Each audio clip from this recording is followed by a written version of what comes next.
Arthur a 6 ans. Il est aveugle de naissance. Depuis un an, il est pris en charge par Madame Carbonel, l'institutrice de la classe maternelle de l'INJA, Institut national des jeunes aveugles de Paris. Ça va, William? Alors, on va aller s'installer. Comme dans chaque maternelle, tout est prétexte à l'apprentissage. Mais pour cette institutrice, il s'agit surtout d'aider les enfants à comprendre le monde qu'ils ne voient pas. On va prendre les cerises que tu as apportées, hein? Dans ton jardin? Alors, tu les as prises où? Dans le cerisier. Dans le cerisier. Est-ce que tu peux sortir et faire toucher à Cassandre? Alors, tiens, Cassandre, tu vas le prendre. Alors, qu'est-ce que vous sentez sur votre petite branche? Feuilles. Montrez-moi les cerises maintenant. Les cerises, en fait, c'est des petites boules. Des petites boules. Il faut donner des leviers pour l'imaginaire, en fait. Mais l'imaginaire, pas au sens de conte, c'est au sens de construction mentale. Il faut qu'ils puissent, d'après, en palliant le sens qui est déficient, qu'ils puissent, au toucher, à l'audition, se recréer une image mentale. Se refaire la réalité, quoi, l'environnement. Des élèves singuliers, mais qui n'échappent pas à l'épreuve de la récitation. Arthur, lui, devait apprendre Chanson de la Seine, de Jacques Prévert.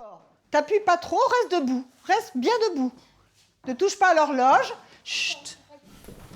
La Seine sans balance, elle n'a pas de soucis. Elle se la coule douce, le jour comme la nuit. Et elle s'en va vers la mer en passant par Paris.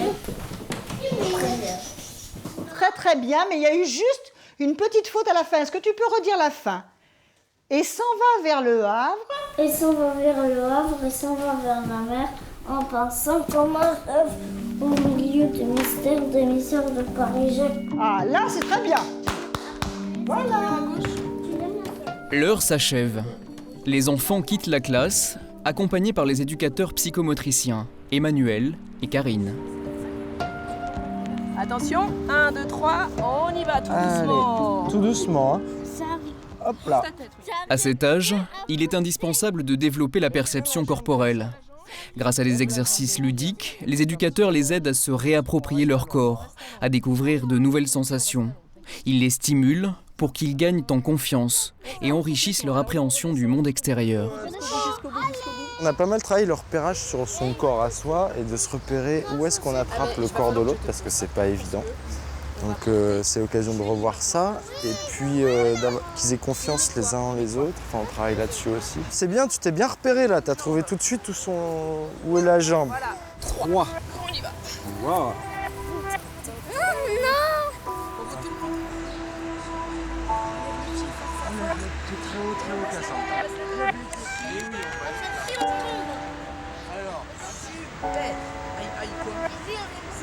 On peut s'apercevoir chez certains qu'il y a un décalage entre le mot et la chose. Et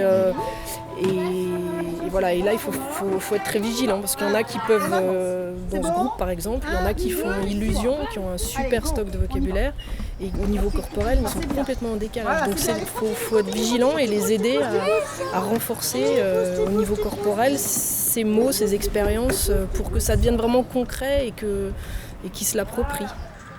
Une capacité qu'ils améliorent chaque jour et qui leur permet de mieux interagir avec le monde des voyants. Je suis grand, je suis comment? Et toi, t'es petit? Oui, je suis. Ces enfants doivent apprendre à ne dépendre de personne. Autant de petits combats quotidiens à mener. Allez hop, on sort. On y va. Avec l'aide d'Ahmed, éducateur en vie quotidienne, Arthur apprend à manger seul. Allez, découpe. Et tu fixes bien ta viande au milieu de ton assiette. Allez, vas-y. L'index bien sur le dos du couteau, très bien. Comme ça, tu sais qu'il est bien à l'endroit. Voilà. Très bien, super. Elle est bien cuite, la viande. Allez. C'est le même mouvement, hein, sauf qu'il est un petit peu plus écarté. Voilà. Hop. Allez, je te mets le morceau découpé à midi. Tu te souviens, là, c'est midi. En face, c'est quelle heure? Ici, là.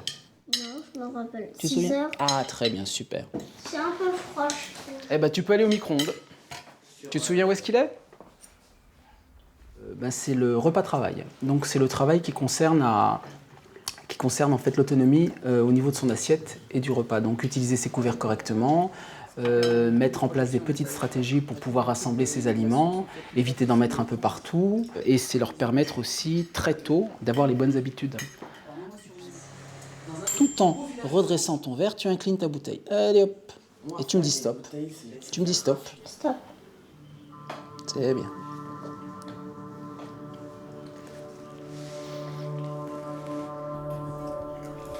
Tu préfères manger tout seul ou...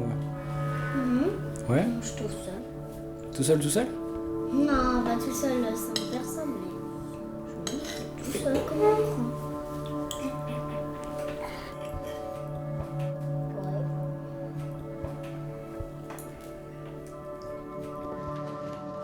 Alors, vous lisez d'abord silencieusement les consignes.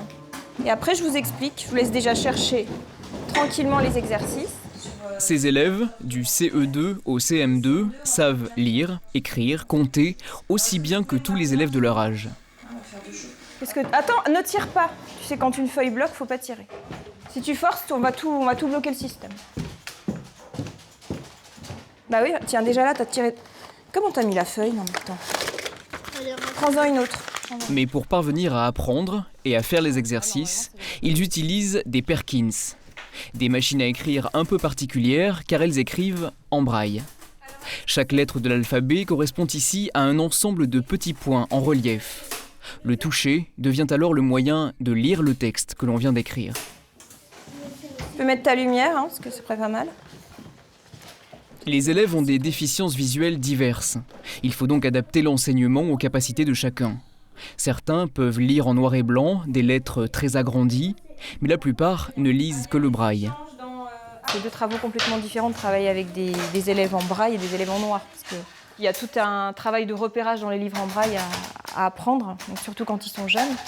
Parce que savoir qu'un livre en braille, dans les placards, ça prend énormément de place. Voilà un placard d'un élève c'est les deux niveaux qui sont là. Donc, tout ça, c'est un livre de maths. Donc vous écrivez, premier exercice, calcul, t'es prêt Théo? Donc 1 parenthèse fermée, 50% de 34 kg. Le programme est celui de tous les enfants de France. Seuls les outils sont différents. Petit exercice de maths pour les CM2. Comment on écrit pourcentage en braille, vous me le rappelez, Rosalinda? .5. Oui. 3, 4, 6. .5, 3, 4, 6. Théo, 10 ans, souffre de troubles visuels graves. Il ne distingue que certaines formes, lointaines. Pour faire ses calculs, il utilise donc une machine informatique appelée Iris. Ligne après ligne, la machine mémorise le texte en braille sous la forme de suites de points en relief. Quand ils sont petits, ils commencent tous à la Perkins avec ces machines classiques pour un bon apprentissage.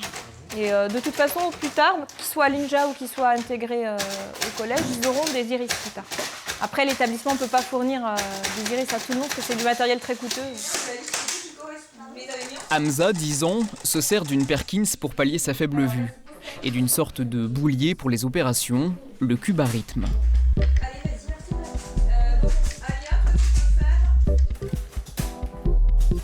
Comme tous les garçons de leur âge, chacun veut terminer l'exercice le premier.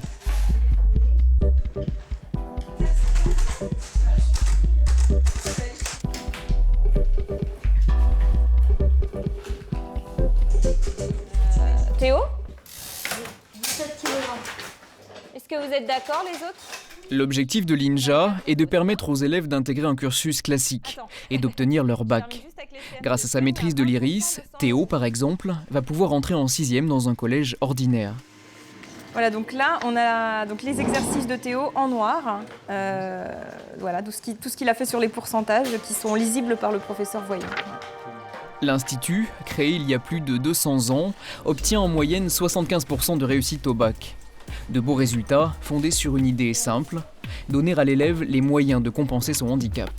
La vue est un sens extrêmement important puisque 80% des informations qui nous parviennent par le sens de la vue. Donc le handicap visuel est un handicap lourd, très lourd pour certains qui ne perçoivent même pas la lumière et L'objectif de l'INJA est de développer toutes leurs aptitudes et leurs compétences, de développer notamment leurs autres sens pour qu'ils soient en capacité d'apprendre, de découvrir le monde, de pouvoir s'y déplacer, de pouvoir échanger avec leurs pairs, pour ensuite trouver une orientation professionnelle. Et impossible de trouver sa place dans la société d'aujourd'hui sans maîtriser l'informatique. Vous allez où là en fait Dactylographie. Vous êtes en dactylographie, c'est quoi? Vous apprenez quoi? On apprend à faire de l'ordinateur. À taper sur l'ordinateur. Commandons 100 sacs de cacao et 5 caisses de caoutchouc. C'est écrit à la fin. Donc commandons, impératif.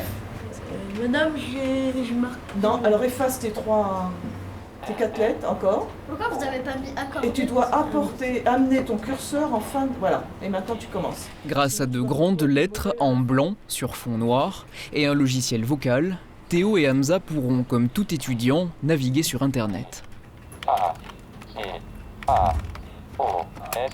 Si par exemple, au lieu de faire un C, je peux faire un V par exemple, qui est à côté, sans le son, je suis obligée de regarder toujours l'écran pour me rendre compte si je fais des erreurs ou pas. Vous autres, on a fait combien?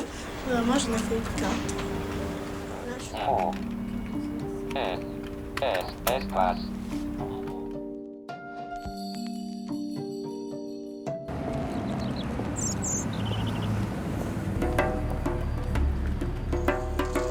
À quelques rues de l'INJA, Marine, 19 ans, élève de terminale, s'initie au déplacement sur les trottoirs parisiens.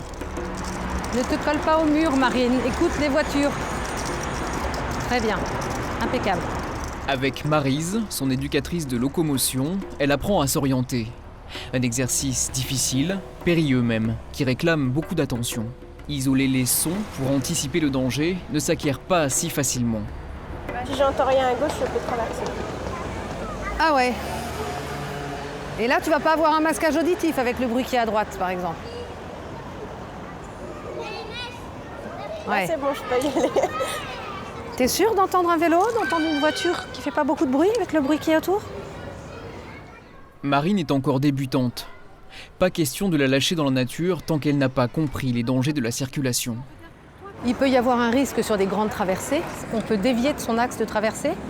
Ça demande à la personne d'être extrêmement concentrée, de façon à être tout le temps parallèle à cette circulation et à être sûre de retrouver notamment son trottoir en face. Ok, très bien. Pas si facile en effet de traverser tout droit quand on n'a que des bruits pour s'orienter. Allez, tu balayes, tu remontes. D'autant que Marine, qui a hâte de se déplacer seule, est parfois trop impatiente. Je marche assez vite, mais des fois, du coup, peut-être un peu trop. Après, quand j'ai tendance à être un petit peu dans la lune, et parce que des fois, j'oublie un petit peu les consignes et je me dis mince, où est-ce que je suis? Mais ça va. Et puis quand je suis un peu fatiguée, je me sens un petit peu moins en sécurité parce que j'entends moins et je suis beaucoup moins concentrée. Marine n'est pas née non-voyante. Une méningite herpétique a endommagé sa cornée. Peu à peu, son champ visuel se réduit. Aujourd'hui, elle perçoit seulement quelques taches de lumière en bas de l'œil droit. Après une scolarité normale dans le nord de la France, elle a dû intégrer l'INJA. Elle doit tout réapprendre, toute une vie à reconstruire. Très bien. Et du courage, il lui en faut. Elle doit supporter de perdre la vue, chaque jour, un peu plus. Il y a beaucoup de choses à réapprendre, quoi. Enfin, faut se réadapter en permanence, surtout quand ça évolue. Parce qu'à chaque fois, on s'habitue à la vision qu'on a, et puis en fait, ça baisse encore.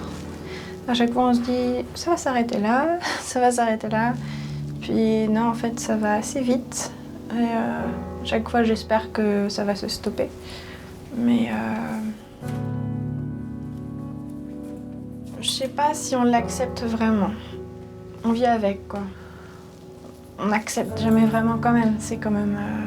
c'est pas toujours évident. Moi, ce que je préférais, c'était lire. Et c'est vraiment ce qui a été le plus douloureux, c'est de plus pouvoir lire en noir. Donc bon, bah là, je vais finir par m'y habituer au braille, à l'audio, aux nouvelles méthodes.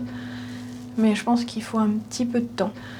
Après, ne plus voir les paysages, bon bah voilà, c'est comme ça. Enfin, je ressens le monde autrement et Donc ça va. Au niveau de mon autonomie, je sais que je vais finir par y arriver. C'est bon, c'est pareil. On a tous les outils nécessaires aussi pour réapprendre à être autonome. Mais non, ça va aller. La soupe et les nuages. Ma petite folle bien-aimée me donnait à dîner. Et par la fenêtre ouverte... Marine est combative. Elle n'a rien perdu de sa volonté de vivre sa vie intensément. J'ai énormément de projets d'avenir. Beaucoup, beaucoup. En fait, j'aimerais devenir professeure de français. Mais j'aimerais aussi... En fait, je voulais aussi être avocate. Mais j'ai trouvé le compromis. J'aimerais bien continuer à l'UNICEF en faisant partie des plaideurs. Donc comme ça, je continue à faire ce que j'aime. Et puis après, dans mes rêves, je rêve de travailler à l'ONU. Je rêve d'être soliste internationale. Je rêve d'être comédienne professionnelle. Écrivain. Moi, écrivain, je peux le faire en travaillant à côté.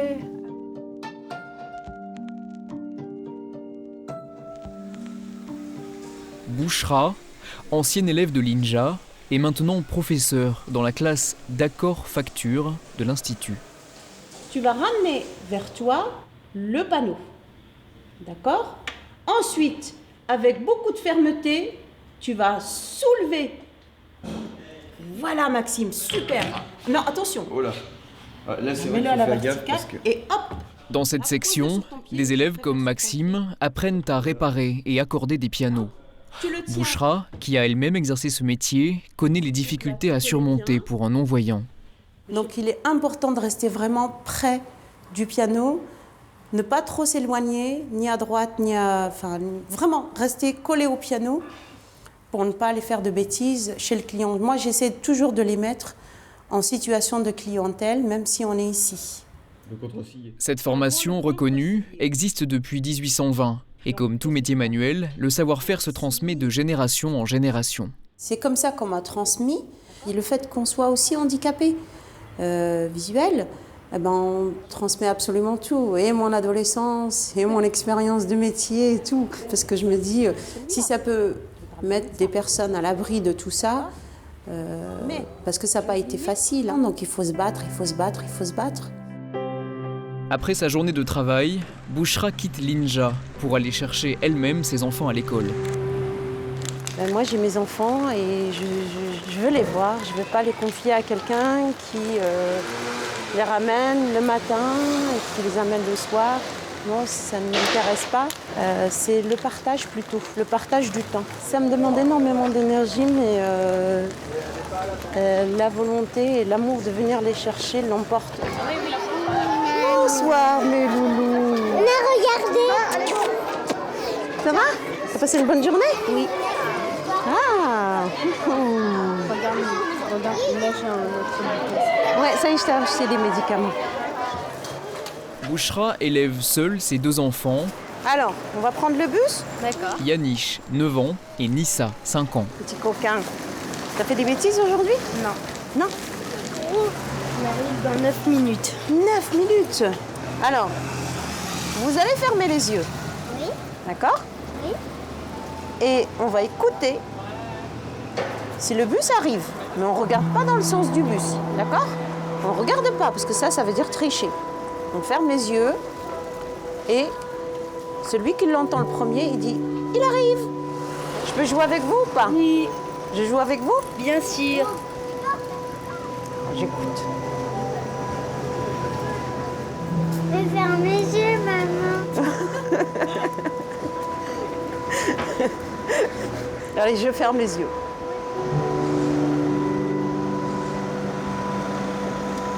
Il est là.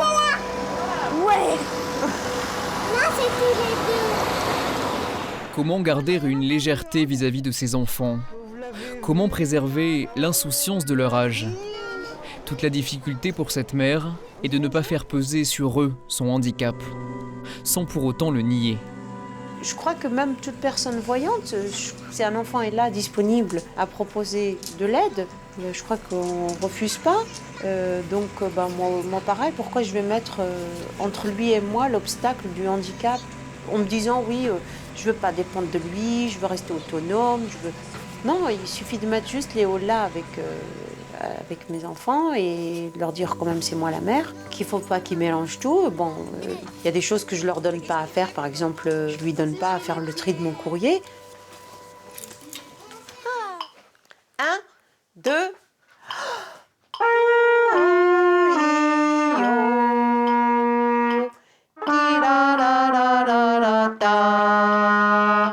Non, je crois que si je voyais, je suis de ce caractère-là, je n'ai rien à leur prouver. Je ne suis pas là à me dire, oui, montre à tes enfants que tu es capable de, même si tu es non-voyante, et montre à ton entourage.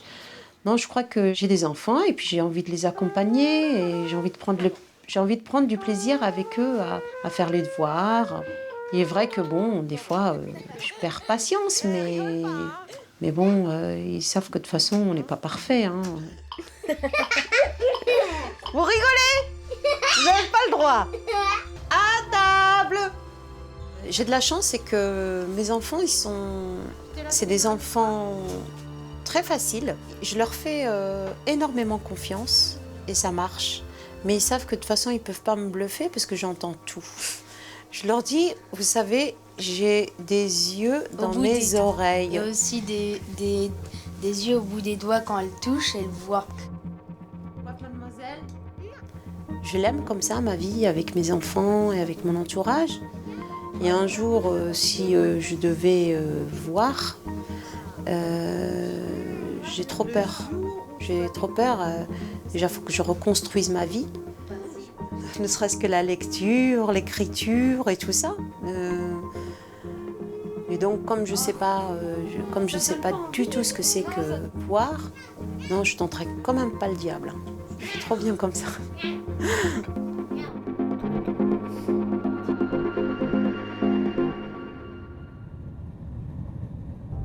Mario, 23 ans, est non-voyant. Il a quitté la classe d'accord-facture de l'INJA il y a 3 ans. Il est maintenant accordeur de piano indépendant. Aujourd'hui, il a rendez-vous à la mairie du 3e arrondissement de Paris pour accorder un piano à queue. Pour s'y rendre, il emprunte les transports en commun. Pas facile quand on habite Mantes-la-Jolie. Au niveau de Saint-Lazare et de Mantes-la-Jolie, ça va, parce qu'il y a les agents qui peuvent m'aider pour les correspondances, pour prendre le train. Après, ça sera dans le métro. Ça sera un peu plus compliqué, j'ai un changement une correspondance à Châtelet. Et pour retrouver la mairie ensuite. La gare de Paris-Saint-Lazare, le terminus du train.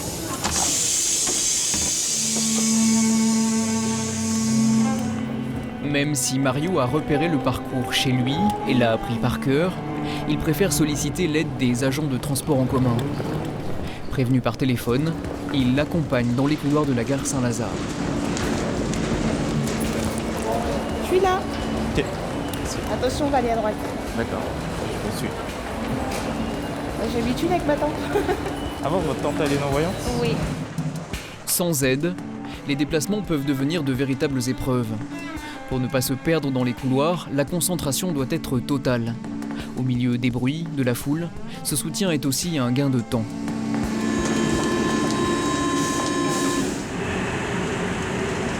Châtelet.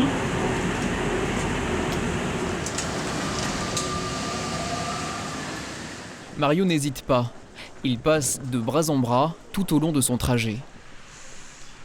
Un coup de main indispensable, car le métro parisien est peu adapté aux aveugles.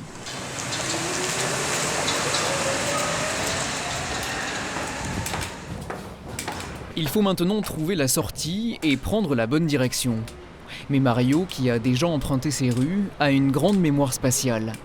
Et un allié contre les obstacles, sa canne. Jusqu'à un certain niveau verticalement, parce que par exemple les guidons de vélo, tout ça, c'est pas toujours évident.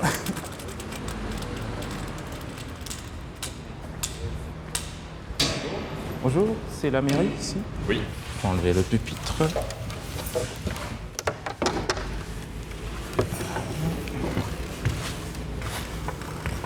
va le mettre ici. J'ai mon diapason qui est au 442. Hertz. Donc il a bougé. Donc là, il faut que je refasse un accord complet. J'ai perdu la vue à l'âge de 9 ans. C'est un drame familial, c'est un peu compliqué. C'est des blessures par balle. Donc au départ, bien sûr, c'était un peu compliqué, mais au fur et à mesure, les sens se développent.